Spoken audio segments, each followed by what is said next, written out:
विजयनगर नामक गांव में राधे नाम का एक गरीब लकड़हारा रहा करता था। पूरे गांव में घर घर लकड़ियां पहुंचाया करता था और उसी से जो भी पैसे मिलते अपनी बीमार मां और अपना गुजर बसर किया करता था। एक दिन राधे जंगल से कुछ लकड़ियां लेकर गांव के एक आदमी के घर जाता है। अरे, कहाँ है विकास भैया? ये देखिए, मैं ले आया आपके लिए लकड़ियां। जरा बाहर तो आइए। अरे ओ भैया, विकास, अच्छा ठीक है राधे, रख दो यहाँ लकड़ियां। अच्छा किया भाई, तुम जंगल से लकड़ियां लेकर आते हो तो थोड़ा काम आसान हो जाता है, वरना कौन दूर जंगल में लकड़ियां लेने जाए। विकास, अच्छा ये लो, रखो तुम्हारे 200 रुपए। राधे, बहुत बहुत धन्यवाद विकास भैया। अच्छा, अब मैं चलता हूँ। जिसके बाद राधे फिर से कुछ लकड़ियां लेकर गांव के दूसरे घर जाता है। अरे, कहाँ हो रेखा दीदी? देखो बाहर आओ, ले आया मैं आपके लिए लकड़ियां। अरे, आ गया तू राधे, अच्छा किया ले आया लकड़ियां। अब मुझसे तो जंगल जाया नहीं जाता, तू लकड़ियां ले आता है तो मदद हो जाती है। रुक, मैं अभी आया। रेखा, मन में कितने चावल दूं? ऐसा करती हूँ कि इतना ही दे देती हूँ। हाँ, थोड़ा कम कर लेती हूँ, वैसे भी लकड़ियाँ कौन सी ज्यादा लाया है। जितना काम उतना दाम। अच्छा, ये ले तेरी मेहनत का फल। मेरे पास पैसे तो नहीं हैं जो तुझे दे पाऊँ। तू ये चावल की पोटली ही रख ले। हाँ, ठीक है रेखा दीदी, तुम कहती हो तो मैं ये चावल की पोटली ही लिए जाता हूँ। आज इन्हें ही पकाकर माँ को खिला दूंगा। अच्छा, अब मैं चलता हूँ। घर पहुँचने के बाद राधे की माँ, अरे, आ गया बेटा, कब से तेरी राह देख रही थी। बहुत जोरों की भूख लगी है अब और नहीं सहा जाता बेटा। चल फिर, नहीं सकती हूँ तो भोजन ही क्या पकाऊंगी बेटा। अरे माँ, तुम क्यों चिंता करती हो, मैं बस अभी तुम्हारे लिए भोजन पकाकर लेकर आता हूँ। जिसके बाद राधे एक चूल्हे पर रेखा दीदी के दिए गए चावल की पोटली से चावल पकाकर अपनी माँ को देता है। ये लो माँ, खा लो भोजन। देखो, आज रेखा दीदी ने जो चावल दिए थे, मैंने उनसे ही तुम्हारे लिए भोजन बना दिया। ये लो खाओ। माँ, अरे वाह बेटा, बहुत ही स्वादिष्ट भोजन बनाया है तूने। पर लगता है आज का सारा भोजन मुझे ही दे दिया। रोज तू ऐसा ही करता है, कहीं मैं भूखी ना रह जाऊं, तू अपने हिस्से का भी मुझे ही दे देता है। कितनी अभागी हूँ मैं, एक तो मेरी ये बीमारी तुझ पर बोझ बन गई है। ना जाने हमारी ये लाचारी कब खत्म होगी, कब ऊपर वाले को हम पर दया आएगी। अरे माँ, तुम दुखी क्यों होती हो? देखना जल्द ही सब ठीक हो जाएगा। अच्छा, तुम आराम करो माँ और सो जाओ, रात बहुत हो चुकी है। जिसके बाद दोनों अपनी झोपड़ी में सो जाते हैं। अगली सुबह होती है। राधे फिर से लकड़ियां लेने जंगल जाता है और जब थका हारा अपनी झोपड़ी में आता है तो देखता है कि उसकी माँ जोर जोर से चिल्ला रही होती है और गांव के कुछ लोग उसके पास खड़े होते हैं। माँ, हाय, इतना पेट दर्द हो रहा है, बहुत दर्द हो रहा है। लगता है अब मैं और नहीं जी पाऊंगी, बस अब और नहीं सहा जाता। हाय, ना चाहे क्या भाग्य पाया है मैंने। बेचारी निर्मला काकी अपनी बीमारी के कारण बहुत दुख सहती है। आदमी, ना जाने कब ऊपर वाला इसकी सुनेगा। अरे माँ, तुम दुखी मत हो, मैं बस अभी वैद्य जी से तुम्हारे लिए दवा लेकर आता हूँ, फिर तुम जल्दी ठीक हो जाओगी। हाँ, बस मैं अभी आया। तभी बहुत तेज बारिश होने लगती है और राधे भीगता हुआ वैद्य के घर जाता है और वैद्य के घर का दरवाजा खटखटाने लगता है। वैद्य जी, दरवाजा खोलिए, क्या कोई है इस घर में? दरवाजा खोलिए। लेकिन राधे के कई बार बोलने पर भी कोई दरवाजा नहीं खोलता है। तभी वहां पर एक आदमी आता है जो काला कंबल ओढ़े होता है। आदमी, अरे, कौन हो तुम? क्या तुम नहीं जानते इस घर में अब कोई नहीं रहता है? वैद्य जी का तो पिछले मास ही स्वर्गवास हो गया है। जाओ, यहाँ से कोई नहीं रहता यहाँ इस घर में। अरे, लेकिन मुझे वैद्य जी से अपनी माँ के लिए दवा लेनी थी। मेरी माँ की तबीयत ठीक नहीं है, अब आखिर में कहाँ जाऊंगा? पूरे गांव में वही एक वैद्य जी थे, अब वो भी नहीं रहे तो भला अब मैं माँ के लिए दवा कहाँ से लाऊं? मेरी माँ की तबीयत तो बिल्कुल भी ठीक नहीं है। आदमी, ओह अच्छा, तो ये बात है। चलो, तुम मेरे साथ चलो। यहाँ से कुछ दूरी पर एक साधु बाबा रहते हैं। वो जरूर तुम्हारी कोई मदद कर सकते हैं, चलो मेरे साथ। साधु, अच्छा तो तुम आ गए। आओ आओ राधे, हम तुम्हारी ही प्रतीक्षा कर रहे थे। अरे साधु महाराज, क्या आप मुझे जानते हैं? मैं बहुत दुखी हूँ महाराज, मेरी मदद कीजिए। साधु, हाँ हाँ बच्चा, मैं सब जानता हूँ। तुम चिंता मत करो राधे, इसे अपनी माँ को दे देना, वो कुछ ही पलों में ठीक हो जाएगी। बहुत बहुत धन्यवाद साधु महाराज, बहुत बहुत धन्यवाद। राधे की माँ बिल्कुल ठीक हो जाती है। अरे वाह, माँ तुम बिल्कुल ठीक हो गई। वाकई साधु बाबा की दी हुई जड़ी बूटी ने अपना काम कर दिया। माँ, माँ, हाँ बेटा, ये देख अब मैं बिल्कुल ठीक हो गई हूँ। अब तो मेरा पेट भी दर्द नहीं कर रहा है। हाँ, और ये क्या, अब तो मैं चल फिर भी सकती हूँ। वाह वाह, वाकई तेरी मुझे ये दी गई जड़ी बूटी तो चमत्कारी है बेटा, चमत्कारी। हाँ माँ, तुम सही कहती हो। साधु बाबा कोई साधारण नहीं बल्कि बहुत ही शक्तिशाली बाबा हैं। मैं फिर से उनके पास उनका धन्यवाद करने अवश्य ही जाऊंगा। उनकी दी गई जड़ी बूटी से तुम ठीक हो गई माँ। अगली सुबह राधे फिर से साधु के पास जाता है जहाँ साधु अपनी ध्यान मुद्रा में बैठा होता है। साधु बाबा, आंखें खोलिए साधु बाबा। सच में बाबा, आपकी दी गई जड़ी बूटी कमाल कर गई थी। मेरी माँ ठीक हो गई। बाबा, आपका बहुत बहुत धन्यवाद। साधु बाबा जोर जोर से हंसने लगता है। साधु, ये तो होना ही था। हमारी दी कोई भी चीज अपना असर ना करे, ये हो नहीं सकता। अपनी कई वर्षों की तपस्या से हमने परम ज्ञान प्राप्त किया है, लेकिन इसके बावजूद भी कई दिनों से हम बहुत दुखी हैं। ये आप क्या बोल रहे हैं बाबा? आप और दुखी? आखिर क्यों? क्या बात है जो आपको दुखी कर रही है? बताओ मुझे। साधु, अपनी आराधना समाप्त करने के बाद मैं यहाँ से थोड़ी दूर अपने झोपड़ी में रहता हूँ, जिसमें मैं जाकर विश्राम करता हूँ। लेकिन कल रात आए तूफान की वजह से मेरी झोपड़ी तहस नहस हो गई और अब मेरे पास कोई ऐसा स्थान नहीं जहाँ मैं विश्राम कर सकूं।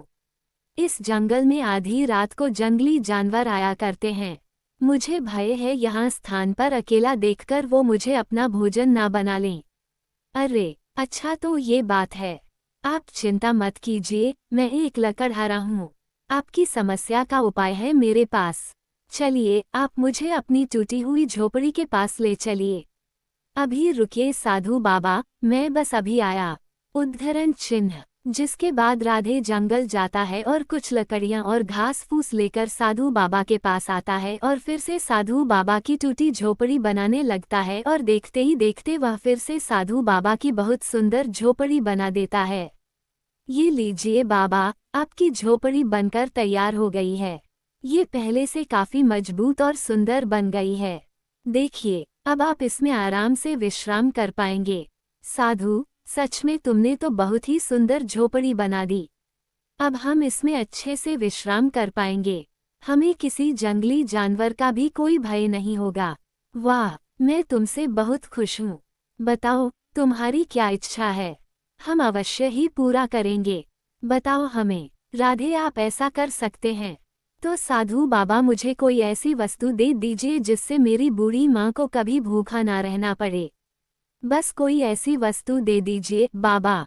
साधु, अच्छा तो ये इच्छा है। ठीक है, तुम्हारी ये इच्छा मैं अवश्य पूरी करूँगा।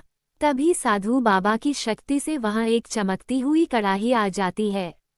साधु, ये चमत्कारी कड़ाही है। जब भी तुम्हें अपनी बूढ़ी माँ के लिए भोजन की आवश्यकता होगी तो यह चमत्कारी कड़ाही तुम्हारी सहायता करेगी। तुम इससे जो भी वस्तु मांगोगे वो तुम्हें मिल जाएगी। सच में बाबा, आप सच बोल रहे हैं। मैं इस चमत्कारी कड़ाही से जो भी मांगूंगा ये कड़ाही मुझे देगी। साधु, हाँ बेटा, तुम जो भी मांगोगे वही देगी। लेकिन याद रखना, जरूरत से ज्यादा लालच सदैव ही विनाश की ओर ले जाता है। अत्यधिक लालच का फल हमेशा ही बुरा होता है बेटा। बाकी सब तो माया है, माया। हाँ बाबा, मैं ध्यान रखूंगा। आपने जो कहा मैं वो समझ गया। बहुत बहुत धन्यवाद आपका बाबा। अब मैं चलता हूँ। घर पहुँचने के बाद, माँ, अरे आ गया तू बेटा, कब से तेरी राह देख रही थी। आज तो घर में एक भी अनाज का दाना नहीं है। अरे, लेकिन तेरे हाथ में ये कड़ाही कहाँ से आई? बता, क्यों लेकर आया है तू ये? राधे, आजकल तो दीवार के भी कान होते हैं। ये कोई मामूली कड़ाही नहीं है बल्कि चमत्कारी है। साधु बाबा ने दी है।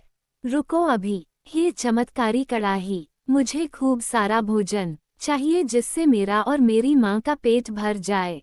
जल्दी से मुझे खूब सारा भोजन दे दो। माँ, अरे वाह बेटा, तू तो बिल्कुल सच बोल रहा था। ये तो सच में चमत्कारी कड़ाही है। अरे वाह वाह, इतना सारा भोजन। हाँ माँ, देखो कितना सारा भोजन आ गया है। वाह, चलो अब भोजन करते हैं।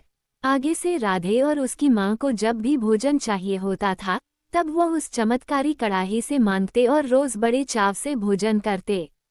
लेकिन फिर एक दिन राधे की पड़ोसिन रेखा राधे के घर आती है और उसकी माँ को आवाज देती है। अरे, कहाँ हो निर्मला काकी, तनिक बाहर तो आओ। अरे ओ काकी, देखो तो जरा रेखा आई है। आओ ना, बाहर आओ।